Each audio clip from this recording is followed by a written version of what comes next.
Michelle D. at Rian Ramos sangkot sa umano'y ampaw controversy, driver nagsampa ng reklamo. Buong detalye ngayon ay unti-unting lumalabas.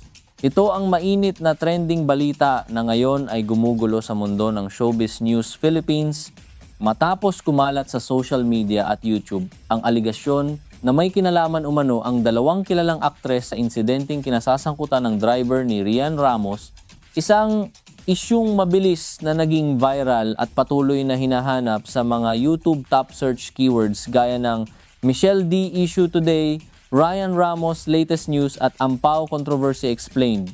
Ayon sa mga unang ulat, nagsimula ang lahat sa isang ampaw na sinasabing mahalaga kina Michelle D. at Rian Ramos na umano'y kinuha ng driver ng walang pahintulot dahilan upang mauwi ang sitwasyon sa matinding alitan. Dito na pumasok ang aligasyon ng driver na siya raw ay sinaktan at ikinulong umano sa loob ng 3 araw.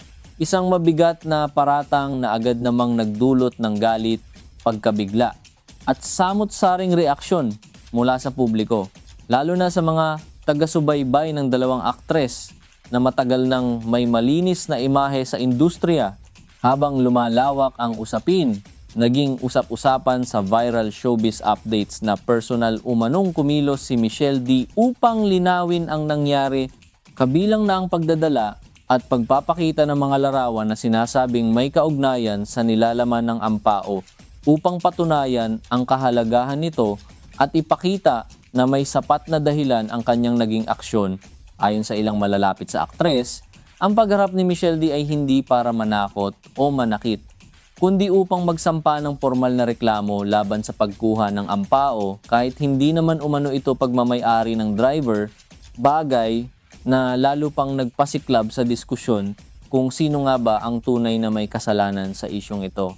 Sa kabilang banda, mabilis din kumalat ang panig ng driver na nagsampa na umano ng demanda laban kina Michelle D. at Rian Ramos, dahilan upang umani ito ng simpatya mula sa ilang netizens na naniniwalang dapat pakinggan ang kanyang kwento. Ngunit hindi rin nagtagal ay lumabas ang kabaligtarang opinyon dahil marami ang nagsasabing walang matibay na ebidensya na nagpapatunay sa paratang ng pananakit at ilegal na pagkakakulong at posibleng pinalalaki lamang umano ang issue upang makakuha ng pansin at suporta ng publiko. Dahil dito, hati ang opinyon ng netizens, may mga nagsasabing dapat panagutin ang sinumang mapatunayang may kasalanan, artista man o hindi, habang ang iba naman ay naninindigang maghintay ng opisyal na resulta ng investigasyon bago maglabas ng hatol. Sa mga komento sa YouTube at Facebook, kapansin-pansin ang paulit-ulit na panawagan na let the law decide kasabay ng paalala na huwag basta maniwala sa mga kumakalat na balita, lalo na sa panahon ng fake news at misinformation.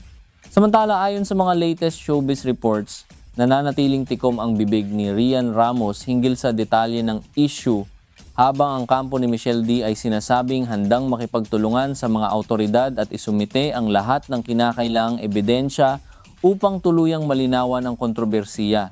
Para sa ilan, ang katahimikan ni Rian ay indikasyon ng pag-iingat, habang para naman sa iba, ito ay bahagi ng legal na payo upang hindi makasagabal sa anumang proseso ng investigasyon.